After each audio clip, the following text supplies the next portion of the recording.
ಮದನ್ ಕನ್ನಡ ಸುಸ್ವಾಗತ. ಇಂದಿನ ವಿಷಯ ಡಿಸೆಂಬರ್ನಲ್ಲಿ ಕ್ರಿಸ್ಮಸ್ ಏಕೆ? ಕ್ರಿಸ್ಮಸ್, ಯೇಸುಕ್ರಿಸ್ತನ ಜನ್ಮವನ್ನು ನೆನಪಿಸುವ ರಜಾದಿನವನ್ನು ಗ್ರೆಗೋರಿಯನ್ ಕ್ಯಾಲೆಂಡರ್ನಲ್ಲಿ ಡಿಸೆಂಬರ್ 25 ರಂದು ಬಹುಪಾಲು ಕ್ರಿಶ್ಚಿಯನ್ನರು ಆಚರಿಸುತ್ತಾರೆ.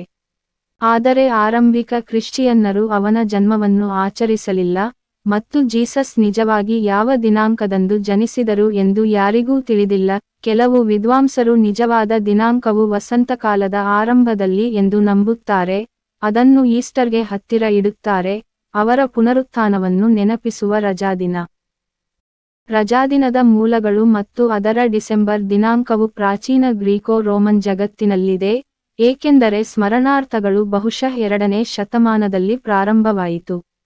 ಡಿಸೆಂಬರ್ ದಿನಾಂಕಕ್ಕೆ ಕನಿಷ್ಠ 3 ಸಂಭವನೀಯ ಮೂಲಗಳಿವೆ. ರೋಮನ್ ಕ್ರಿಶ್ಚಿಯನ್ ಇತಿಹಾಸಕಾರ ಸೆಕ್ಸ್ಟಸ್ ಜೂಲಿಯಸ್ ಆಫ್ರಿಕನಸ್ ಅವರು ಯೇಸುವಿನ ಪರಿಕಲ್ಪನೆಯನ್ನು ಮಾರ್ಚ್ 25, ಜಗತ್ತನ್ನು ಸೃಷ್ಟಿಸಿದ ಅದೇ ದಿನಾಂಕ ಎಂದು ಹೇಳಿದರು.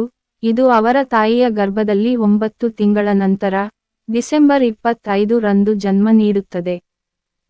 3ನೇ ಶತಮಾನದಲ್ಲಿ, ಆ ಸಮಯದಲ್ಲಿ ಕ್ರಿಶ್ಚಿಯನ್ ಧರ್ಮವನ್ನು ಅಳವಡಿಸಿಕೊಳ್ಳದ ರೋಮನ್ ಸಾಮ್ರಾಜ್ಯವು ಡಿಸೆಂಬರ್ 25 ರಂದು ಅನಿಯಂತ್ರಿತ ಸೂರ್ಯನ ಸೋಲ್ ಇನ್ವಿಕ್ಟಸ್ ಪುನರ್ಜನ್ಮವನ್ನು ಆಚರಿಸಿತು.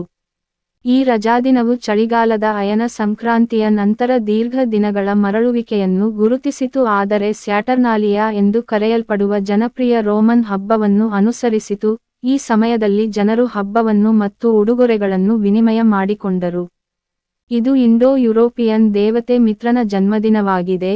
ಬೆಳಕು ಮತ್ತು ನಿಷ್ಠೆಯ ದೇವರು ಆ ಸಮಯದಲ್ಲಿ ರೋಮನ್ ಸೈನಿಕರಲ್ಲಿ ಜನಪ್ರಿಯತೆಯನ್ನು ಗಳಿಸುತ್ತಿದ್ದ ಆರಾಧನೆ. ಚಕ್ರವರ್ತಿ ಕಾನ್ಸ್ಟಂಟೈನ್ನ ಆಳ್ವಿಕೆಯಲ್ಲಿ 336 ರಲ್ಲಿ ಡಿಸೆಂಬರ್ 25 ರಂದು ರೋಮ್ನಲ್ಲಿರುವ ಚರ್ಚ್ ಕ್ರಿಸ್ಮಸ್ ಅನ್ನು ಔಪಚಾರಿಕವಾಗಿ ಆಚರಿಸಲು ಪ್ರಾರಂಭಿಸಿತು. ಕಾನ್ಸ್ಟಂಟೈನ್ ಕ್ರಿಶ್ಚಿಯನ್ ಧರ್ಮವನ್ನು ಸಾಮ್ರಾಜ್ಯದ ಪರಿಣಾಮಕಾರಿ ಧರ್ಮವನ್ನಾಗಿ ಮಾಡಿದ್ದರಿಂದ, ಈ ದಿನಾಂಕವನ್ನು ಆಯ್ಕೆ ಮಾಡುವುದು ಸ್ಥಾಪಿತ ಪೇಗನ್ ಆಚರಣೆಗಳನ್ನು ದುರ್ಬಲಗೊಳಿಸುವ ರಾಜಕೀಯ ಉದ್ದೇಶವನ್ನು ಹೊಂದಿದೆ ಎಂದು ಕೆಲವರು ಊಹಿಸಿದ್ದಾರೆ. ಪೂರ್ವ ಸಾಮ್ರಾಜ್ಯದಲ್ಲಿ ದಿನಾಂಕವು ವ್ಯಾಪಕವಾಗಿ ಅಂಗೀಕರಿಸಲ್ಪಟ್ಟಿಲ್ಲ, ಅಲ್ಲಿ ಜನವರಿ 6 ರಂದು ಒಲವು ಹೊಂದಿತ್ತು. ಇನ್ನೊಂದು ಅರ್ಧ ಶತಮಾನದವರೆಗೆ, ಮತ್ತು 9ನೇ ಶತಮಾನದವರೆಗೂ ಕ್ರಿಸ್ಮಸ್ ಪ್ರಮುಖ ಕ್ರಿಶ್ಚಿಯನ್ ಹಬ್ಬವಾಗಲಿಲ್ಲ. ಈ ವಿಷಯ ನಿಮಗೆ ಇಷ್ಟವಾಗಿದೆಯಾ? ದಯವಿಟ್ಟು ಹಂಚಿಕೊಳ್ಳಿ ಮತ್ತು ಅಭಿಪ್ರಾಯ ತಿಳಿಸಿ. ನೋಡುವುದಕ್ಕೆ ಧನ್ಯವಾದಗಳು.